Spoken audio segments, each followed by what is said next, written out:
Esta es una charla extemporánea y la verdad que literal nos la sacamos de la manga. Muchísimas gracias. Y yo empezaría con una pregunta para los tres, que es ¿cómo contar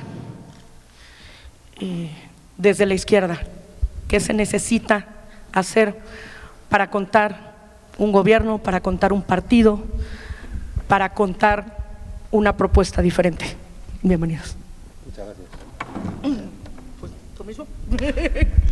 Yo creo que el problema de informar es informar.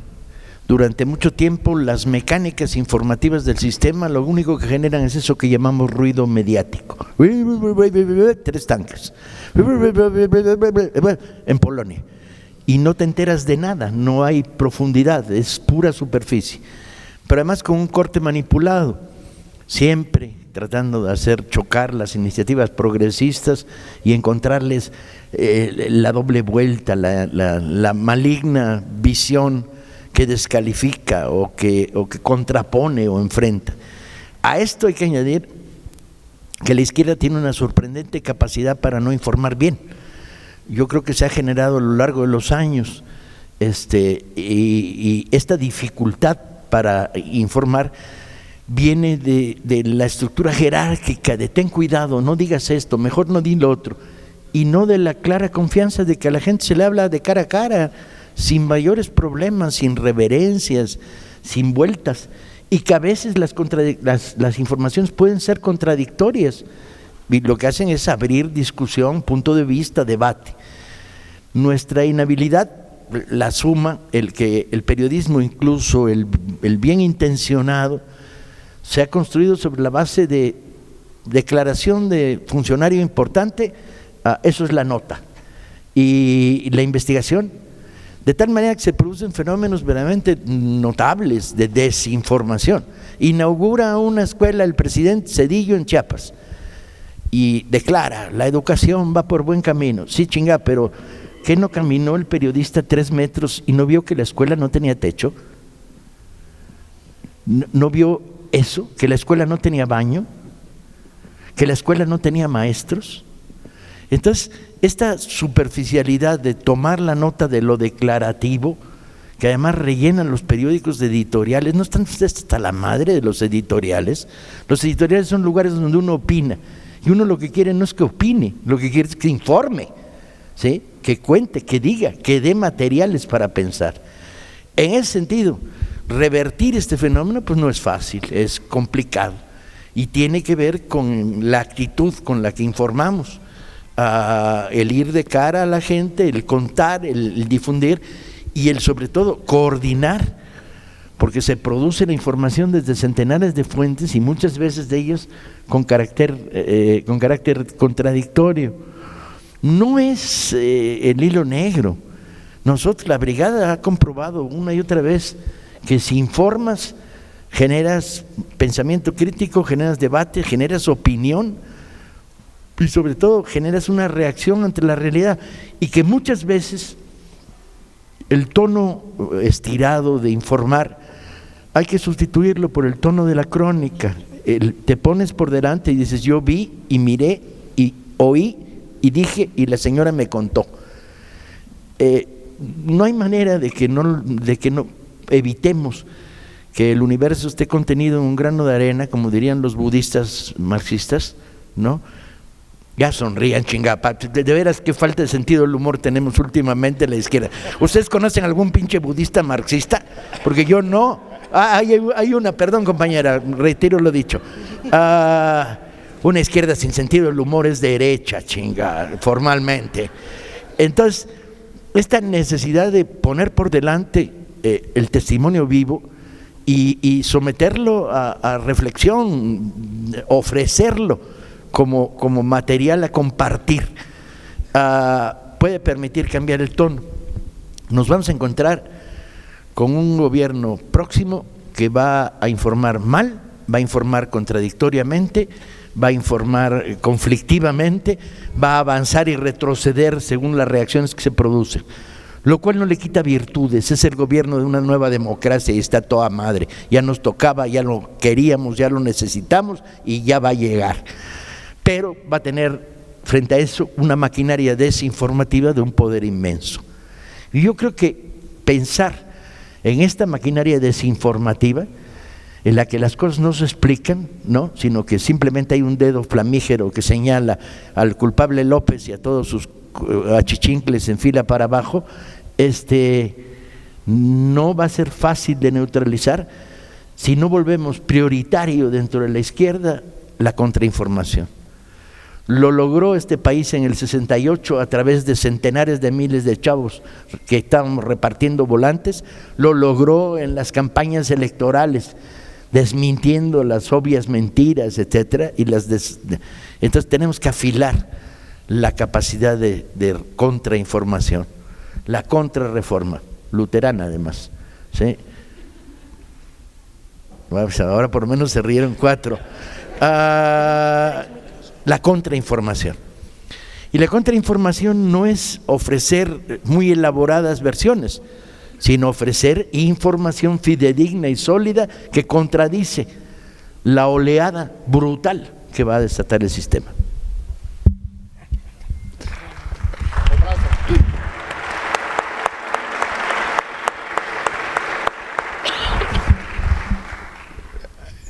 Ustedes saben que estos últimos días celebramos un foro importante en la UNAM, que invitamos a Juan Carlos a ser nuestro conferencista magistral de cierre, que hizo un trabajo brillante por varias razones que voy a comentar ahorita.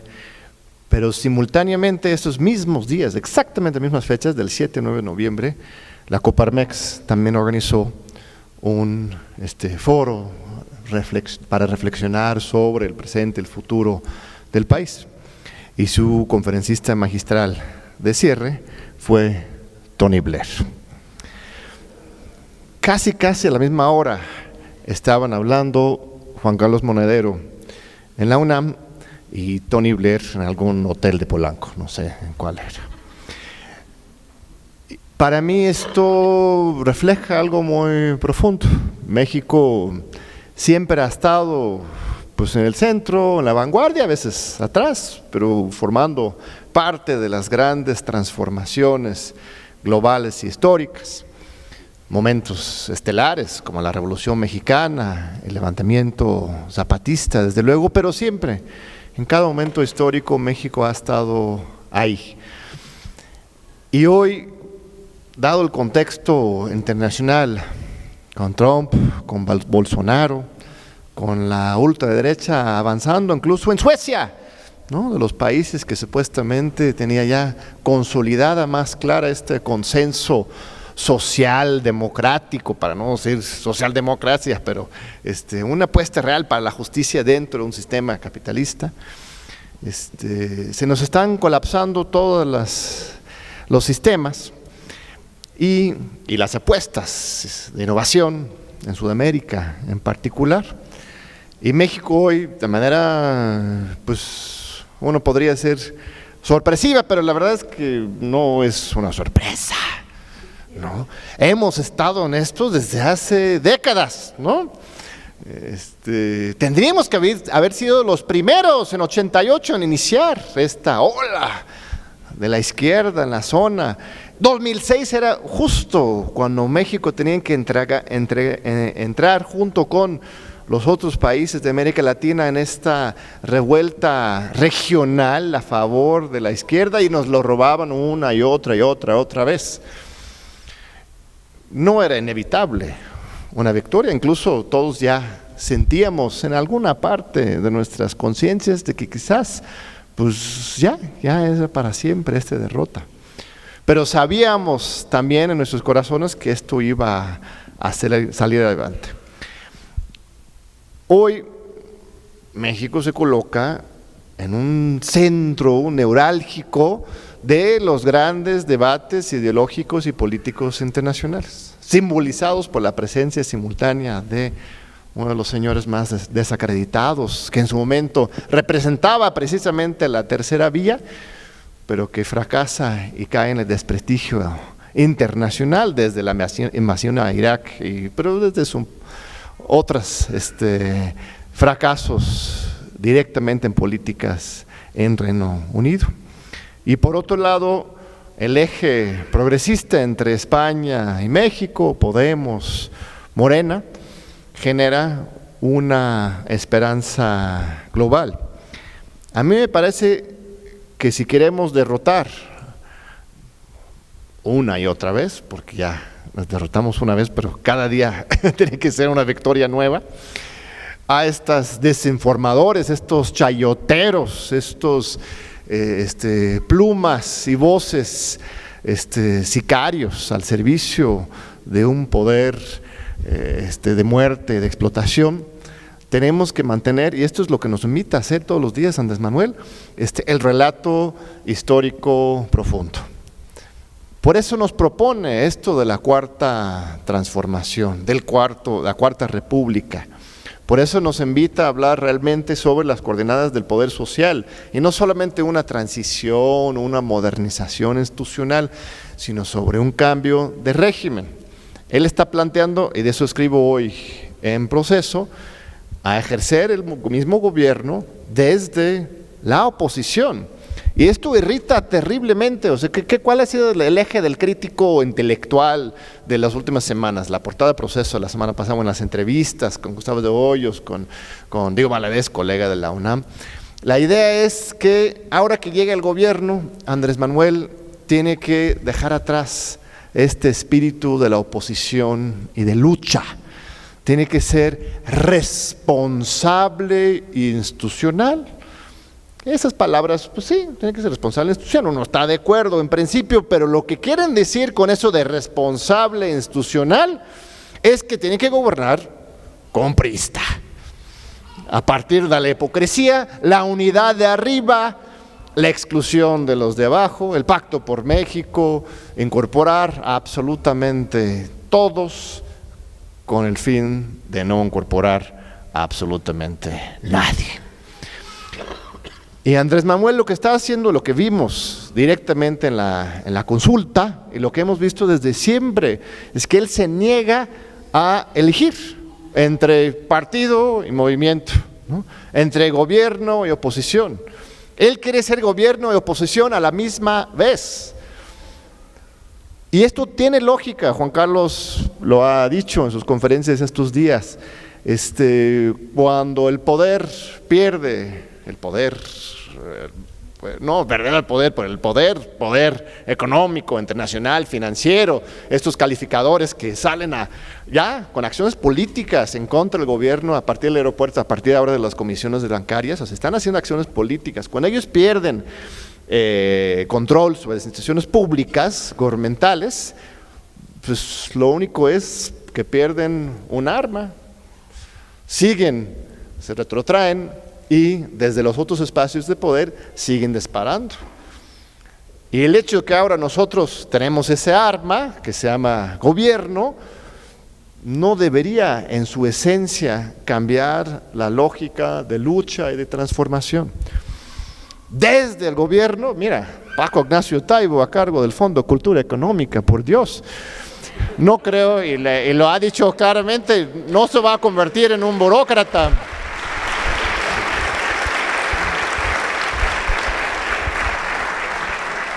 No se va a convertir en burócrata, va a llevar el espíritu crítico de lucha, de participación al gobierno, va a cambiar el mismo gobierno. No solamente el que llegue tiene que cambiar, sí, tiene que haber una diferente perspectiva desde el poder, obviamente, pero también ese poder tiene que transformarse. Y al revés, los que estarán en la oposición a partir del 1 de diciembre van a tener que aprender muy rápido, a acostumbrarse a lo que se llama democracia. Porque ellos han venido llamando democracia estas últimas 2-3 décadas, no fue democracia. Ahora sí llega una coyuntura democrática y les va a doler muchísimo, les va a esterilizar, se van a poner a apanicarse, pero les invito a, ¿cuál es el dicho favorito de nuestro presidente electo? Serénense. No les va a pasar la tragedia, bueno, algo igual, pues los privilegios se van a quitar, pero no es el fin del mundo, es un avance y creo que eso tiene que ser nuestra respuesta, un relato profundo de transformación.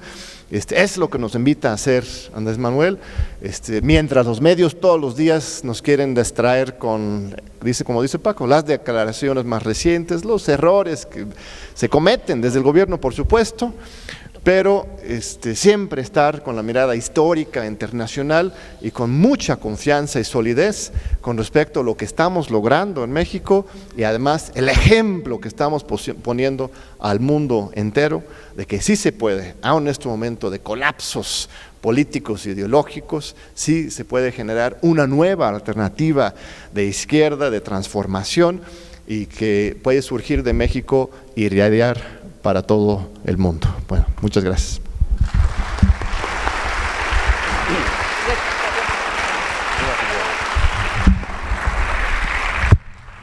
A mí, buenos días, un placer estar aquí compartiendo ganas de leer. Me parece excelente que Paco Ignacio Taibo dirija el Fondo de Cultura Económica porque su propio nombre empezó con una confusión, como ustedes saben. Se iba a llamar Fondo de Cultura Ecuménica. Y alguien con buen criterio dijo, ¿cómo ecuménica? ¿Quién coño sabe qué significa eso? Y entonces le puso Fondo de Cultura Económica. Y por tanto, que dirija Paco Ignacio una editorial que nace de una confusión lingüística, pues es una metáfora bíblica. Recuerda cuando en una reunión en La Habana el bueno de Fidel tenía que nombrar a alguien en el Banco de España y dijo, ¿hay algún economista? Y levantó la mano el Che Guevara, lo apuntó y a la salida dijo, pero si tú eres médico, ¿por qué te has apuntado? Si he preguntado si había algún economista, me dijo, es que entendí si había algún comunista, ¿no? Con lo cual, Blair, que es un criminal de guerra que tenía que estar en la cárcel, fue junto con José María Aznar el primero que me quiso meter a mí en la cárcel. Ahora ya me da más lo mismo, porque te vienen querellas, a los de Podemos nos vienen querellas todos los días, y la gente a nuestro alrededor se pone como nerviosa y nosotros ya como, es que al final se te hace costra, ¿no? Ya como que da lo mismo, ¿no? Y entonces recuerdo que financié una página que se llamaba noalaguerra.org porque vinieron unos estudiantes, profe, financienos la página, y yo dije, pues si no se la financia un profesor que se llama Monedero, ya me dirás tú quién se la va a financiar. Y se enteraron y los medios de la extrema derecha empezaron a disparar contra mí, publicaron dónde vivía, empezaban los chats diciendo hay que matar a Monedero, y lo único que saqué en claro de aquella discusión fue un tipo que dijo, dejadle en paz que bastante desgracia tiene en ser de izquierdas y llamarse Monedero. Y dije, pues me parece sensato. Aunque ríanse ustedes que quien les cobra esas comisiones que tanto les gustan se llama botín, que también tiene su gracia. Decía uno de mis maestros, Jesús Ibáñez, que toda revolución es antes una gran conversación. Y nosotros venimos de un gran movimiento horizontal, espontáneo, rebelde, desobediente, anárquico, libertario, que bebió mucho del zapatismo inicial, del inicial. Y esa gran conversación, fíjense ustedes, implicaba que nadie bajaba línea, sino que la gente se daba sus propias respuestas. Allí estábamos gente que, bueno, pues éramos profesores de Derecho Constitucional, pero no se nos ocurría decirle a alguien jovencito que había allí o mayor, eso no es así, eso ya está en la Constitución, sino que entendíamos, y fue una magia que se construyó, entendíamos que tenía que ser la gente la que recibiera como recompensa por el esfuerzo de estar dedicando su tiempo en las noches, en las plazas de España, que su recompensa fuera encontrar sus propias respuestas. Entendíamos que era muy relevante, ¿no? que esa conversación fluyera. Y la gente empezó a darse cuenta cuando los medios de comunicación empezaron a informar sobre el 15M de que mentían, y lo experimentaron en su propia piel. Y de repente a la gente se le cayó la ingenuidad. Es verdad que una de las cosas malas que hemos hecho los partidos de izquierda ha sido abandonar la formación y abandonar también la discusión. Hubo un tiempo en donde los grandes dirigentes de la izquierda eran grandes teóricos, incluso siendo de orígenes populares. No eran intelectuales académicos con cátedra en la universidad, no. Pero eran gente con capacidad de pensar, de leer, de escribir, de contarlo.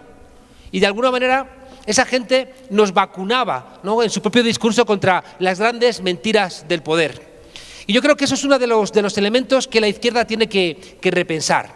La izquierda, decía Ortega y Gasset que en España teníamos un problema, y es que las esperanzas las proyectábamos hacia el pasado en vez de hacia el futuro. Y estábamos siempre mirando para atrás, ¿no? Ahora en España, por ejemplo, tenemos una discusión, queremos acabar con la monarquía, queremos que los reyes estén solamente en los cuentos,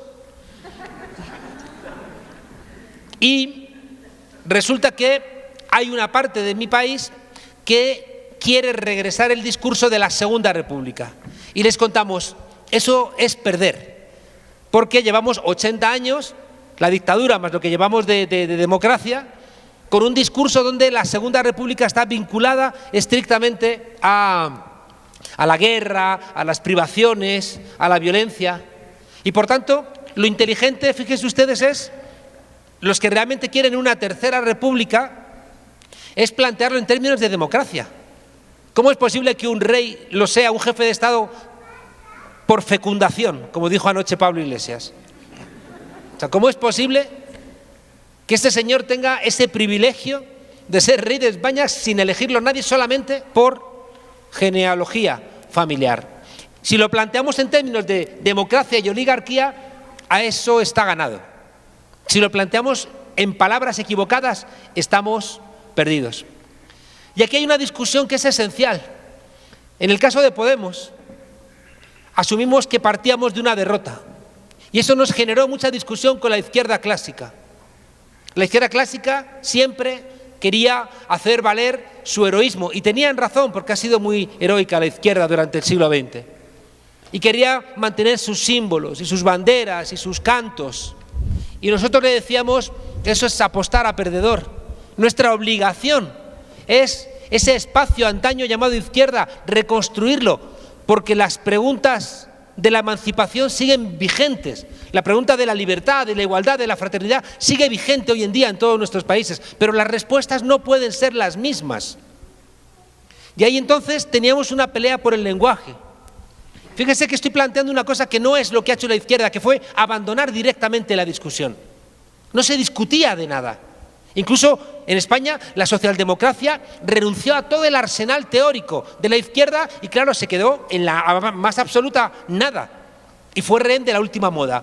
Llevamos como 30 años donde la socialdemocracia vive de la última moda, y así está la socialdemocracia, que ha desaparecido prácticamente de todos los países de Europa. Nuestro planteamiento era que teníamos que recuperar el diccionario, teníamos que recuperar las peleas y entender que había que reformularlas de otra manera. La gente estaba cansada de mentiras. Yo siempre lo contaba ayer, que fue una lección que aprendí aquí en América Latina, me la enseñó un cura guerrillero del M-19, un día hablando, ¿no?, de los judíos y el pueblo elegido y Abraham, y entonces el tipo me planteó, estáis leyendo mal la historia de Abraham, ¿no?, pues este hombre que era el gran obediente, ¿no?, respecto de Dios. Entonces contaba la historia de Abraham de aquella noche, ¿no?, en la ciudad de Ur, vecino a Galilea. Por la noche una voz profunda de ultratumba que proviene del cielo dice: Abraham, agarra a tu hijo Isaac y llévalo al bosque, allí lo vas a sacrificar en señal de amor por Dios Todopoderoso. Decía Saramago que si hubiera tenido 2 dedos de frente, Abraham tenía que haber mandado a paseo a Dios, pero era tan obediente. Entonces la pobre Sara llorando: pero Abraham, ¿qué vas a hacer? Levanta al niño. Pero Abraham, levanta al niño. La mujer llorando, entra a la habitación, despierta al niño, el niño se frota los ojitos. ¿Qué pasa, madre? Pues que vas a ir al bosque con padre a un sacrificio, ¿no? El niño se pone la camisita, van al camino. Él, que era muy listo, le dice al padre: padre, ¿y la bestia para el sacrificio? Y el padre: ahora ya, vamos a hablar de eso.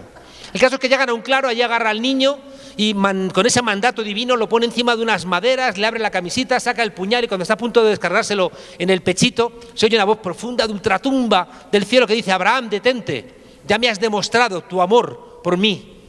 Guárdate el puñal, regresa a casa y sé feliz con los tuyos, sabiendo que has cumplido el mandato obligatorio de Dios. Y Abraham, siempre tan obediente, se guarda el puñal, se regresa hacia la casa y el pobre Isaac se levanta y dice: si no llego a aprender para ventríloco, este loco me asesina.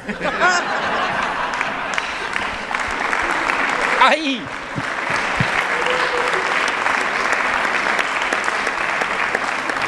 Me gusta mucho esta historia porque la conclusión es que no te tienes que fiar ni de Dios, ¿no? Es decir, que tienes que ser muy cuidadoso, ¿no? Yo siempre lo cuento en paralelo a otra historia de igual, ¿no? Que baja Moisés con las tablas que le ha dado Dios y ya te van a joder porque tienes que cumplir esas tablas sí o sí, ¿no? Te me las ha dado Dios, con chamas son de piedra y no sé qué, y ahora tienes que obedecer estas tablas. Y uno que era de su pueblo le dice: pero si es tu letra, ¿no? Diciendo: ¿qué me estás contando, no?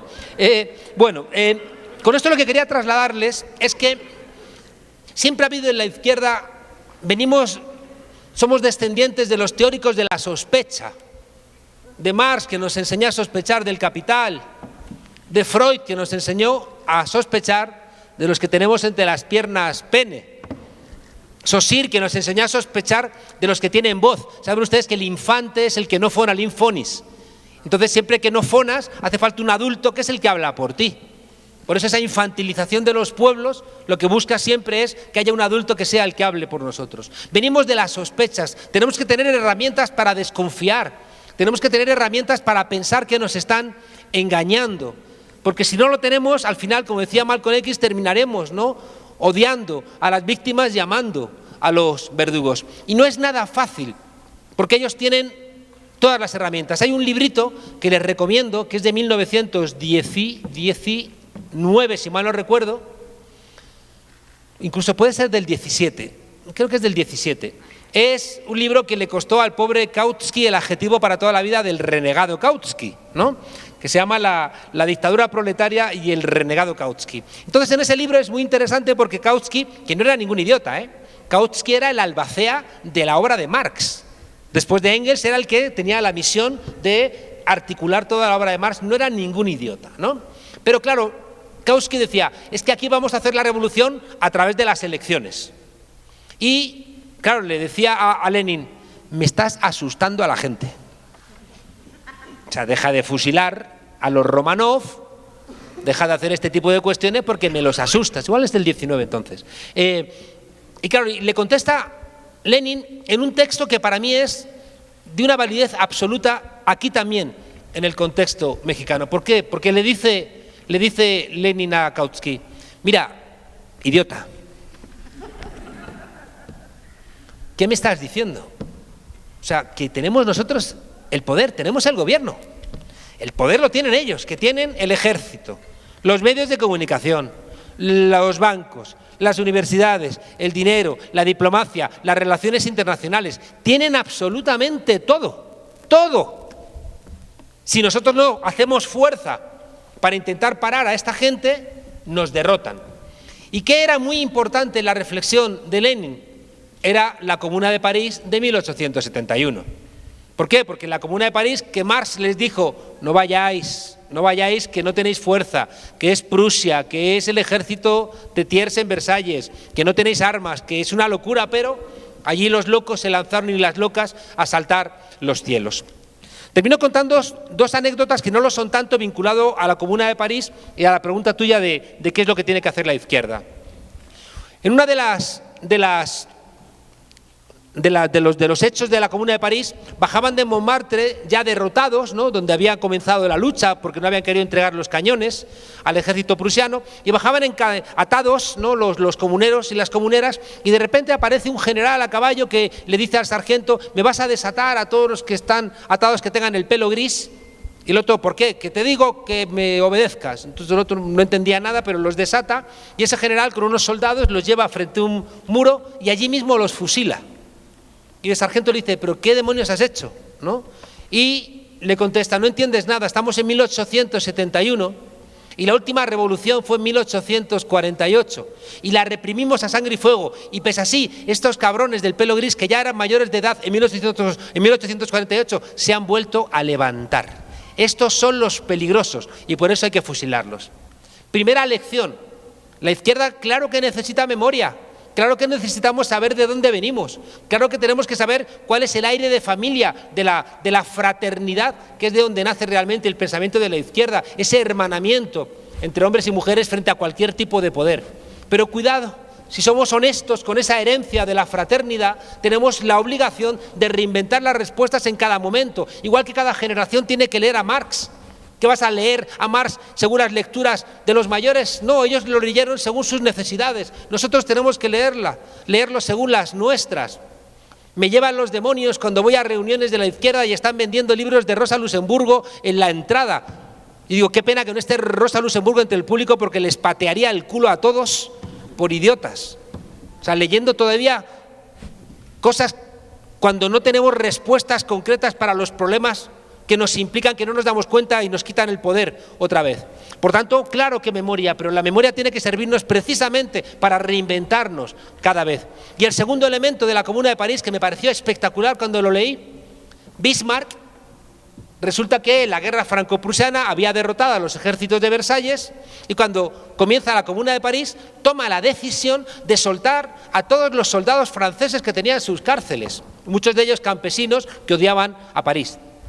Y la lectura de Bismarck es muy espectacular, dice: al ejército de Francia lo puedo volver a derrotar, pero los comuneros me van a contaminar en las ideas a los alemanes y ahí sí que voy a estar jodido.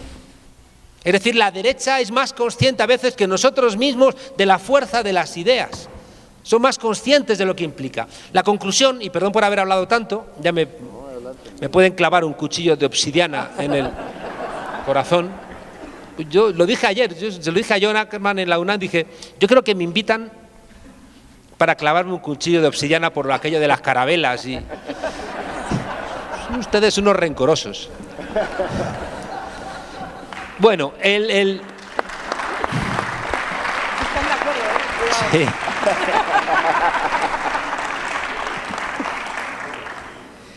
Ya no sé lo que iba a decir. Bueno. Acabaste con Bismarck. Sí, pero seguía otra cosa, que la derecha era más inteligente que nosotros. Bueno, no. Es que me he acordado de... Pero yo no puedo dar charlas así, porque parece el club de la comedia ese. No, es que de repente no sé qué he dicho y mi cabeza, que es malvada y maldita y hace cosas raras, me he acordado de una cosa que contaba en la última campaña electoral. Contaba que un tipo se muere y entonces se había portado bastante mal y el tipo estaba convencido que iba a arder en el infierno, pero llega ahí a un hall todo ordenadito y le atiende un señor y dice: coño, esto debe ser cosa del padre Francisco, ¿no? Que nos ha salido bueno porque, como yo siempre digo, la frase que más repetimos, por lo menos en España, de él es: este va a durar poco, ¿no? Papá bueno dura poco, ¿no? Entonces, bueno, el tipo llega y le dice en el hall, dice: ¿estoy cielo o infierno? Y dice: pero ¿se puede escoger? Sí. ¿Y de qué va uno y otro? Y dice: pues hay folletos. Y dice: no, va, lo mira y... Entonces el tipo baja al infierno y se encuentra allí, bueno, pues aire acondicionado, playas, bibliotecas con los libros de Paco Ignacio Taibo, sexo del bueno, sexo del malo, y el tipo dice: dice, ¿quiere usted ver el cielo? Y dice: pues casi no. Pero bueno, entonces le suben al tipo al cielo y está la gente ahí, todo el mundo, en una nube, tocando la lira, leyendo ensayos de John Ackerman. Ahí como...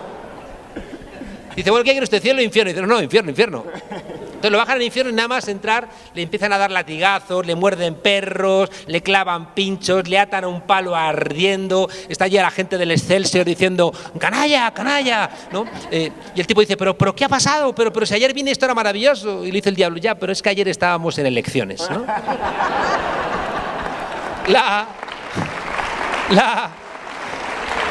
La conclusión, y lo ha dicho John, es que es bastante probable que ustedes encuentren muchas decepciones en el gobierno de Andrés Manuel. Es bastante probable. Y ahí necesitamos una madurez que no tenemos cuando no tenemos pensamiento colectivo. Fíjese que he venido contando estos días que tienen que armarse 4 instancias separadas en México. Una es el gobierno, que es el gobierno de todos los mexicanos, nos guste más o nos guste menos. Es un gobierno elegido por nosotros, qué duda cabe, y con un cumplimiento de un programa electoral, qué duda cabe, pero es un gobierno que tiene que representar también al Estado. Y por tanto, tiene que invitar a Nicolás Maduro y tiene que invitar a Bolsonaro, ¿no? Por mucho que al rey de España y a Trump, etcétera, ¿no? Después está el grupo parlamentario. El grupo parlamentario es el que tiene que recibir el mandato del partido para el cumplimiento del contrato electoral y de las líneas ideológicas del partido. Y el grupo parlamentario tiene que construir políticas públicas que obliguen al gobierno a poner en marcha un proyecto de país diferente. Después está el partido, que en el caso concreto de Morena es un partido movimiento. Y ese partido movimiento va a tener una parte dirigiendo políticamente al grupo parlamentario, que tiene su autonomía, porque el grupo parlamentario a lo mejor tiene que pactar con otros grupos, tiene que hacer determinadas cuestiones que pueden repugnar a la línea ideológica del partido, pero es que la democracia parlamentaria es así. El partido tiene que, por un lado, ya digo, controlar al grupo parlamentario, tiene por otro lado también que marcar la senda de lo que le llevó a las elecciones al presidente del gobierno, en este caso al jefe del Estado, y después tiene una parte en el movimiento. Y la parte del movimiento es la que permite que el partido no se pierda, que el partido no se convierta en una correa de transmisión del grupo parlamentario o del propio gobierno, que haya ojos y oídos del partido en la sociedad civil donde la gente tiene las necesidades. Y eso en todos los ámbitos, fíjense ustedes, genera algo que para mí es muy relevante. Y es que vamos a estar constantemente funcionando en este siglo XXI, donde cuando teníamos la respuesta nos han cambiado las preguntas, vamos a estar constantemente cabalgando contradicciones. ¿Qué somos en Morena? ¿Partido o movimiento? Pues tenemos que ser las dos cosas. Y a veces vamos a ser más partido y a veces vamos a ser más movimiento. El riesgo, y por eso es muy importante los análisis, el riesgo es que sea solamente partido. Es el riesgo que tiene Podemos en España. En el momento en que tú agarras a todos tus cuadros del partido y los conviertes en diputados, en senadores, en cargos institucionales, vacías el partido. Y eso es un riesgo que hay que evitar. Pero cuidado, si resulta que el partido se convierte solamente en movimiento, estás cometiendo un error que conjuraste el día que te convertiste en un partido político. Y cuidado, que esto es muy importante. Nosotros venimos del 15M. Nosotros venimos de la lucha de las calles. Nosotros venimos de confrontar en la calle frente a los que querían parlamentarizar los conflictos. Pero llegó un día en que dijimos, esto se ha acabado. Hay que disputarles el poder. Y no le pedimos permiso al 15M, sino que entendimos que lo que asustaba al poder era que le disputáramos la alcaldía de Madrid, la alcaldía de Barcelona o el gobierno de España. Y teníamos razón. Igual que aquí hubo una discusión, me acuerdo perfectamente, con el libro de John Holloway, Cambiar el mundo sin tomar el poder, un libro sensato de un marxista honrado y honesto, que decía, es incorregible el Estado mexicano y por tanto la única solución es en los movimientos sociales. No tenemos que hacer nada con el poder. Y yo decía, pero ¿cómo le podemos regalar esta palanca esencial a la derecha? ¿Estamos locos o qué? Y efectivamente, hoy, por ejemplo, en España, gracias a que Podemos se convirtió en partido político, estamos diciéndole a Europa, tienes que cambiar tus políticas. Y es la primera vez en muchos años que Europa está diciendo, igual tengo que cambiar la política de austeridad. Si siguiéramos en las calles, esto era imposible. Por tanto, el partido tiene que estar compuesto, siempre lo digo, de eso que diferencia a Twitter de Wikipedia.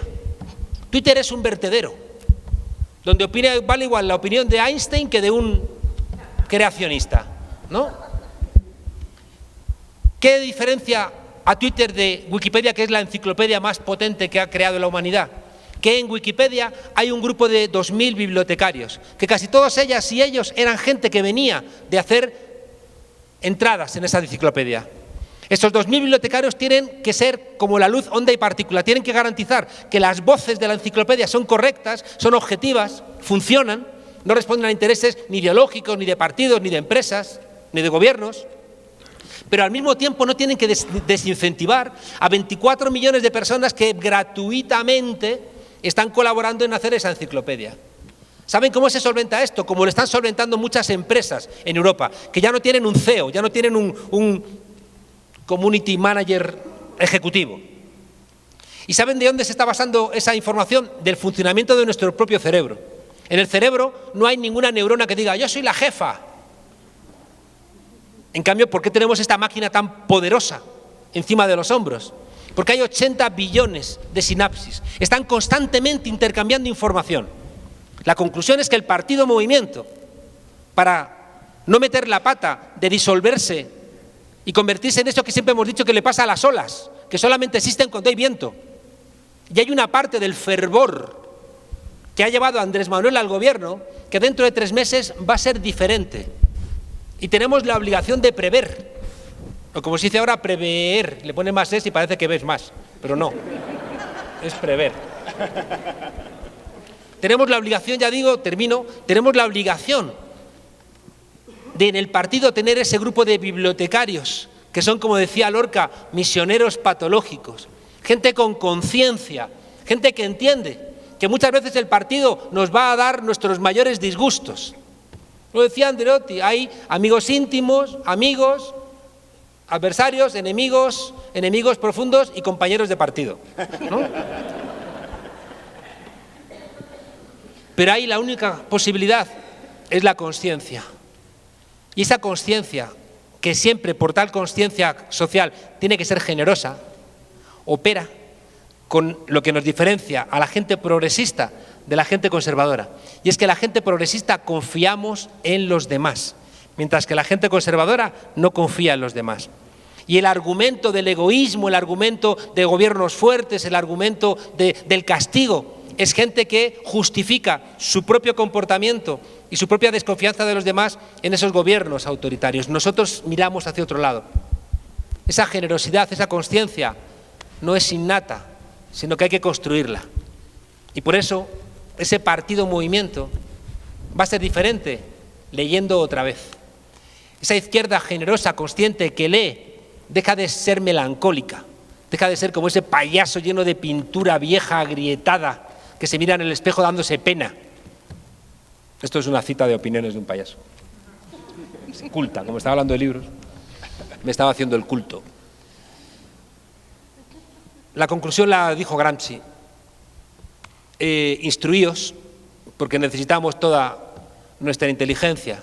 Conmoveos, porque necesitamos toda vuestra esperanza, toda vuestra alegría. Y organizaos, porque necesitamos toda nuestra fuerza. Cuando la izquierda lee bien en estos términos, creo que opera, como siempre digo, aquello que decía Bertolt Brecht, opera conciencia. Y solamente los pueblos con conciencia son los pueblos que tienen esperanza.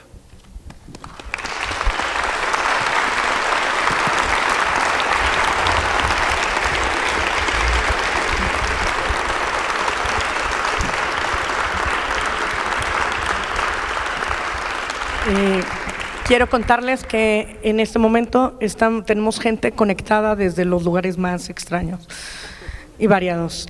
Xochimilco, Varsovia, Coatzacoalcos, Italia, Chihuahua, Zacatecas, Sonora, Michigan, Celaya, Texcoco, Morelia, Dubái, Nesa y Venezuela.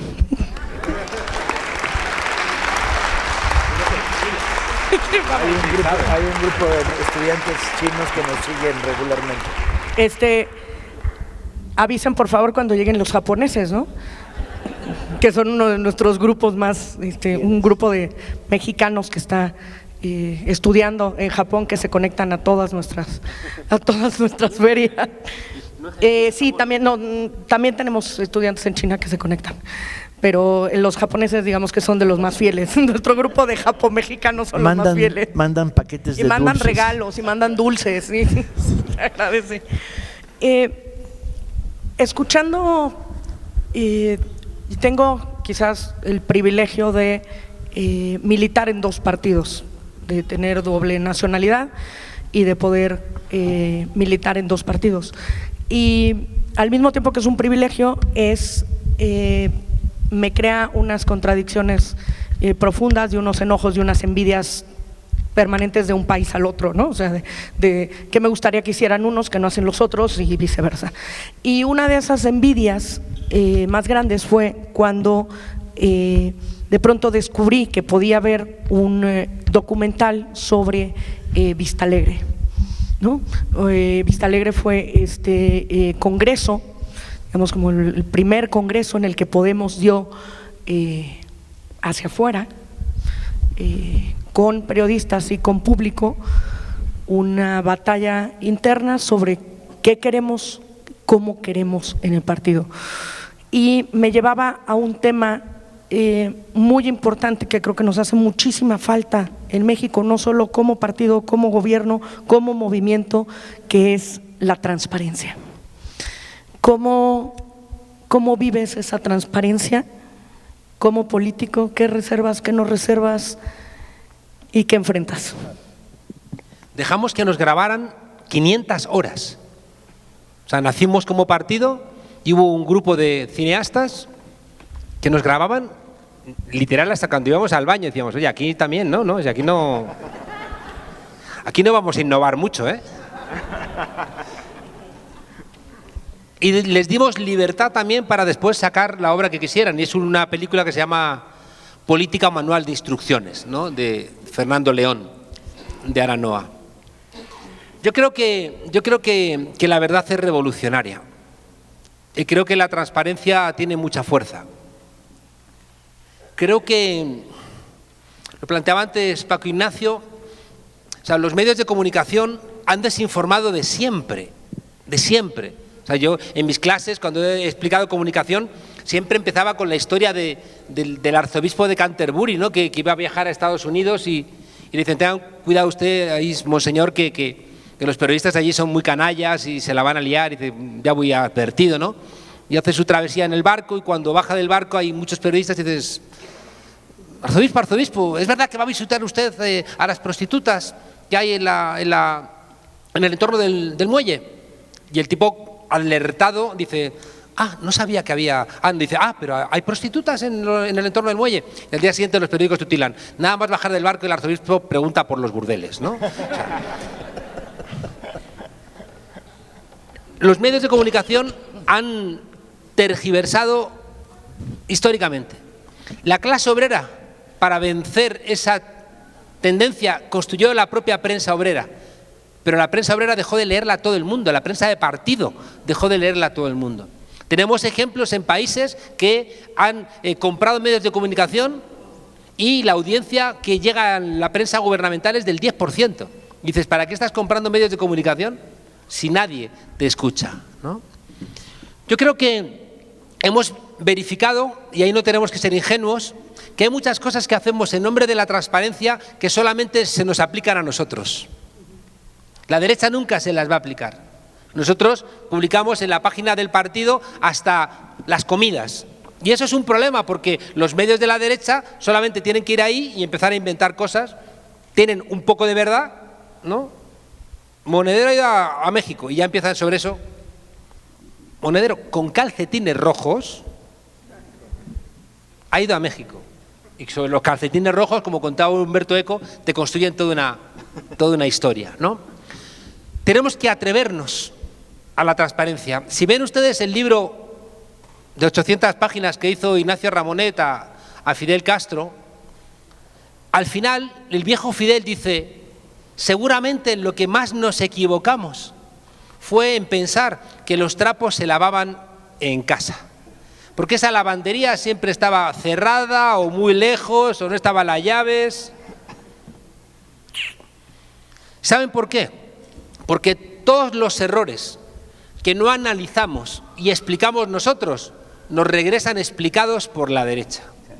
Teoría del queso Gruyère. Paco Ignacio ha hecho un libro indispensable sobre la revuelta popular del año 34. En España en el 34, o sea, la República empieza en el 31 y en el 34 ganan las derechas. Y vienen a visitar a las derechas Goering, Goebbels, y le piden al gobierno de la República de la derecha que tiene que hacer allí lo que está haciendo Dollfuss en Austria, Hitler en Alemania.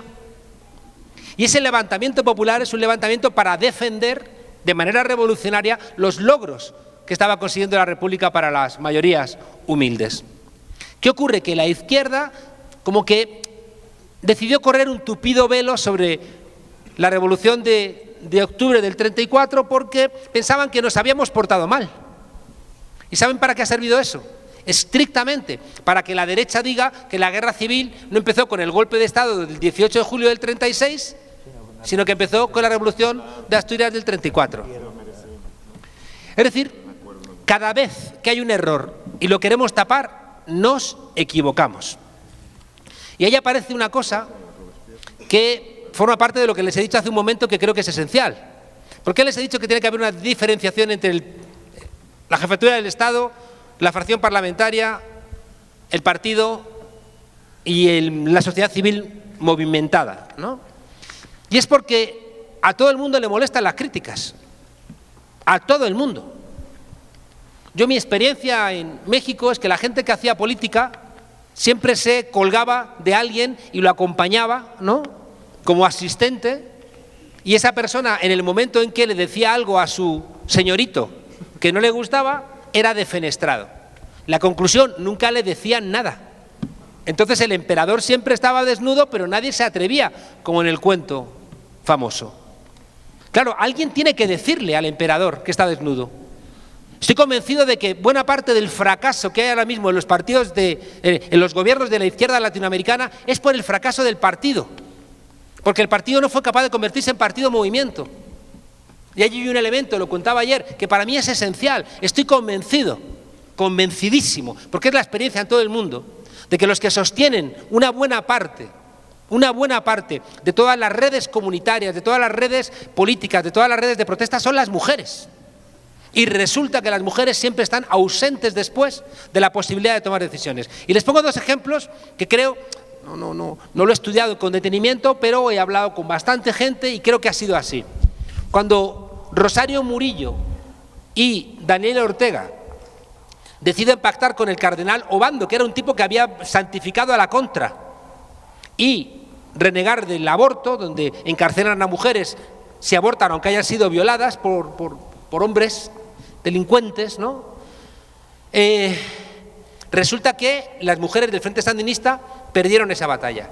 Y estoy convencido que en esa pérdida el Frente Sandinista se convirtió en una carcasa vacía que servía solamente como correa de transmisión de los mandatos de Rosario Murillo y Daniel Ortega. En Ecuador, de repente, en la discusión parlamentaria, las mujeres ecuatorianas de izquierda plantearon defender la ley de interrupción del embarazo. Y el presidente Correa les dijo, si aprobáis eso, dimito. Y con ese chantaje, las mujeres del movimiento Alianza País, de repente dijeron, ¿qué hacemos aquí? ¿Qué hacemos aquí?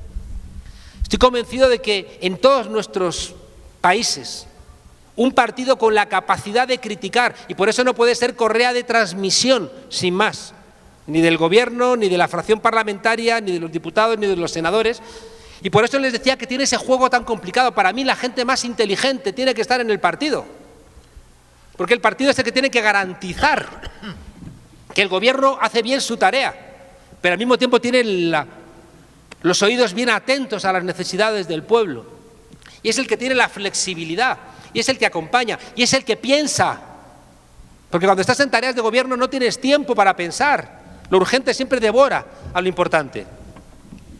La izquierda no existe si no somos capaces lo decía Paco, de reírnos de nosotros mismos, de criticarnos a nosotros mismos, de marcar distancia respecto de nosotros mismos. Recuerdo que cuando llegué la primera vez a Venezuela, me gané una profunda bronca en la televisión del secretario general del Partido Comunista, porque yo estaba allí intentando contar la necesidad de reconstruir una izquierda diferente. Y conté una historia de la Unión Soviética donde un paisano se quiere afiliar al Partido Comunista y el comisario le está haciendo un test, porque para entrar en el partido era la cuestión muy rigurosa, y le pregunta, camarada, ¿y si tú tuvieras dos carros, qué harías? Pues uno para mí y otro para el partido. Y si tú tuvieras dos fincas, ¿qué harías? Pues una para mí y otra para el partido. Si tú tuvieras dos aviones, ¿qué harías? Uno para mí y otro para el partido. Si tú tuvieras, te va apuntando, si tú tuvieras dos gallinas, entonces el otro se queda así parado, y el comisario le dice, oye, camarada, estamos en el partido, ¿eh? O sea, no dudas de aviones, no dudas de carros, no dudas de fincas, y dudas de dos malditas gallinas. Y el tipo dice, es que las gallinas sí las tengo, ¿no?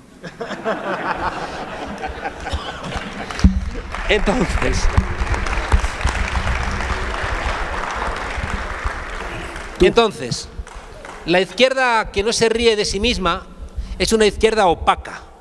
Es una izquierda que no resiste la transparencia, es una izquierda cobarde, es una izquierda que no tiene ni siquiera los principios fuertes, porque cuando tienes los principios sólidos te ríes de ti mismo. En cambio, cuando dudas, cualquier pequeño matiz se convierte en una catástrofe. Y al final la risa le quita la solemnidad a los idiotas. Pero cuidado, la risa que no deja un pozo de pensamiento, que se convierte simplemente en un chiste, puede ser reaccionaria. Porque crees que haces un chiste, te ríes de él y ya eres un revolucionario. Y no es verdad. Hay chistes que implican un desahogo. Y es un desahogo que no deja detrás ningún tipo de reflexión. Eso no es humor, eso es chistoso, pero no es humor y trabaja como el bufón de Shakespeare para contarle lo que va mal al rey, pero que no tenga efectos subversivos porque se lo cuenta un ser deforme. Hay gente, me consta que ustedes han desarrollado los memes y demás, algunos muy buenos.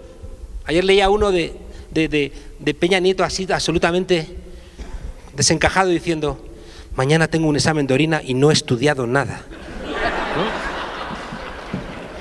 Y